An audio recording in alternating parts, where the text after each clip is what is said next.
बरसों बाद भी जिसकी याद दिल में एकदम सलामत है, वो मेरी माँ है।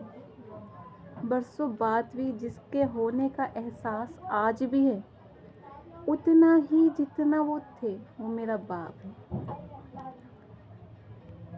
माँ बाप का एहसास भी आपको माँ बाप के जाने के बाद याद आता है।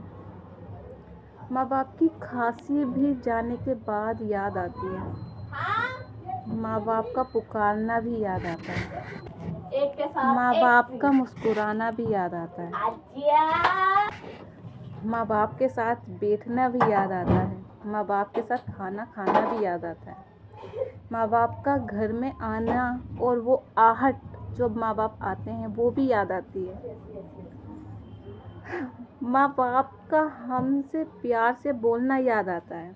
माँ बाप कभी हाथ नहीं उठाते अपनी औलाद पर, वो भी याद आता है। अपनी गलतियाँ भी याद आती हैं जब माँ बाप उनको दरगुजर कर देते हैं, वो ध्यान भी नहीं देते।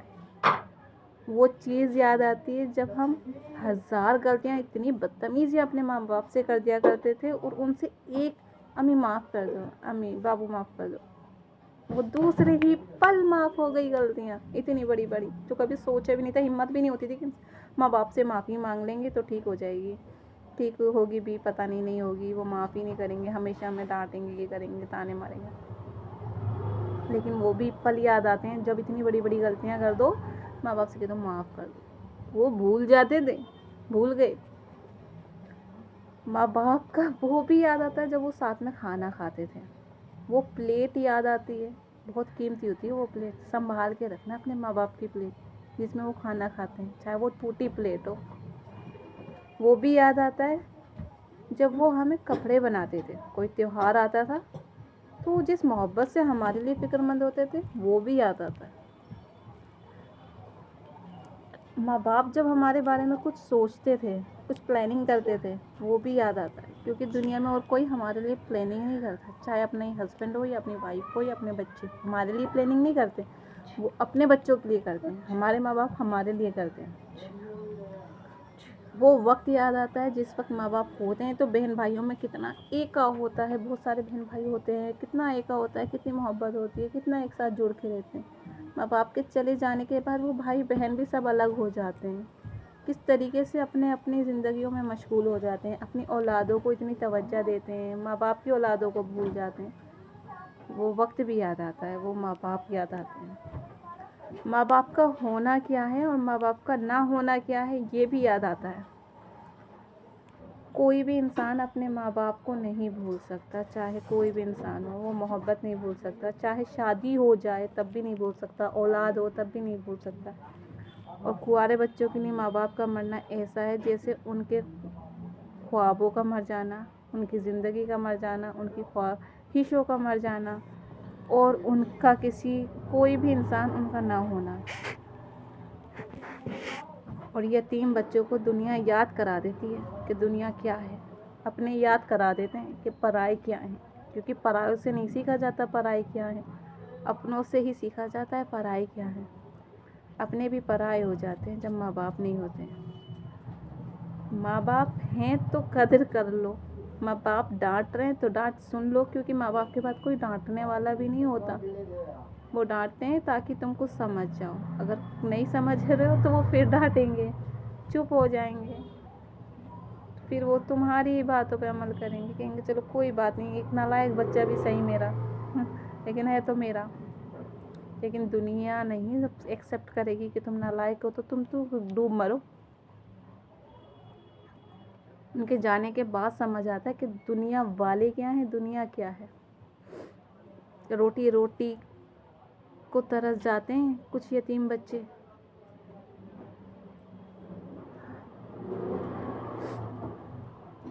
माँ बाप का होना भी ना बहुत बड़ी नेमत है, बहुत बड़ी। अल्लाह ने जिस जिस नेमत को दिया है ना, वो हर एक नेमत बहुत बड़ी है। चाहे वो रोज़ी हो, रोज़ी बहुत बड़ी नेमत है। चाहे वो शोहर हो, शोहर बहुत बड़ी नेमत है। जब तक औरत के सर पे शोहर का साया रहता है, उसकी तरफ कोई उंगली नहीं उठा सकता, कोई उससे ऊंची आवाज़ में बात नहीं कर सकता, कोई उसकी बेकदरी नहीं कर सकता। जहाँ शोहर इधर जाता है ना, औरत पे निगाहें उठती हैं सबसे पहले, फिर उंगलियां उठती हैं, फिर ज़ुबानें चलती हैं लोगों की, औरत की ज़िंदगी बदतर हो जाती है। तो बाप का साया होना भी ऐसा ही है जैसे बेटी की, चाहे वो झोपड़ी में रह रहे हो लेकिन वो बेटी को अपनी एक रानी बना के रखते हैं। हम भी 8 बहनें, हर एक बेटी को हमारे माँ बाप ने रानियों की तरह रखा है और उम्मीद करते हैं हम भी अपनी औलादों को रानियों की तरह ही रखेंगे और अपनी औलादों को वो सारी तरबियत देंगे जो एक इस्लाम के लिहाज से होनी चाहिए। और इंशाअल्लाह अगर अल्लाह ने चाहा तो वो सारी दीनी तरबियत देने की कोशिश करेंगे जो एक इस्लामी परिवार में होनी चाहिए। हालांकि गुनाह करना हर एक इंसान की फितरत है, तो अल्लाह से माफ़ी मांगना भी तो इंसानी फितरत होनी चाहिए ना। अल्लाह तो कहता है मुझसे माफ़ी मांगते रहे, गुनाह हो भी जाए तो माफ़ी मांग, फिर हो जाए फिर माफ़ी मांग, फिर हो जाए फिर माफ़ी मांग। क्यों? अपने माँ बाप से माफ़ी मांगने में कैसी शर्म, फिर अल्लाह से कैसी शर्म? अल्लाह से माफ़ी मांगते रहो, गुनाह तो बहुत करते हैं। बात तो माँ बाप की हो रही थी ना, तो माँ बाप का जाना ऐसा है जैसे सारी दुनिया का चले जाना, सारी दुनिया वीरान हो जाना। अगर आपके पास आपके माँ बाप हैं तो उनकी खिदमत कीजिए, जिस्मानी खिदमत कीजिए, उनके पैर दबाइए, उनसे बहुत नरमी से बात कीजिए, उनसे बहुत मोहब्बत से बात कीजिए, बहुत शफ़क़त से बात कीजिए। कुछ डांट दें तो सुन लीजिए, क्या चाहता है अपना, सुन लो। आज यार वो डांट भी याद आती है, सच बता रही हूँ, बहुत याद आती है। पैसे किसी से मांगने की हिम्मत नहीं होती, किसी को सुनाने की हिम्मत नहीं होती कि आप किसी को सुना दो कि नहीं दे रहे हो तो ये हो जाएगा, वो हो जाएगा, वो हो जाएगा। अबू होते हैं तो बोल दो, अम्मी होती हैं तो बोल दो, नहीं दे रही हैं तो क्या हो पैसे नहीं देती हो, ये वो बोल दो।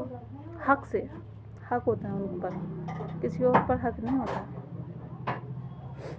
चलो, ऑल द बेस्ट। अपने माँ बाप का ख्याल करिए, अपने माँ बाप की खिदमत करिए, माँ बाप भी अपने बच्चों की खिदमत करें। और प्लीज़ उन सभी लोगों से कहना चाहूँगी जो ना शादी के बाद भी अपने माँ बाप के ऊपर घेराबंदी करके रखते हैं ना, उनके और औलादों को उनके ऊपर तवज्जो ही नहीं देने देते, उनकी और ये समझने ही नहीं देते उनकी और भी औलादें हैं। तुम्हारी शादी हो गई, तुम कम से कम अपने घर परिवार को तो संभालो। तुम उनके और औलादों के नसीब उनकी जो और कुंवारी औलादें होती हैं, तुम उनके साथ ज़्यादतियाँ करते हो।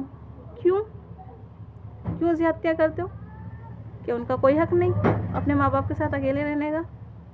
तुमने शादियाँ हो गई, बच्चे हो गए यार, तो थोड़ा सा डिस्टेंस दो अपने बच्चों को।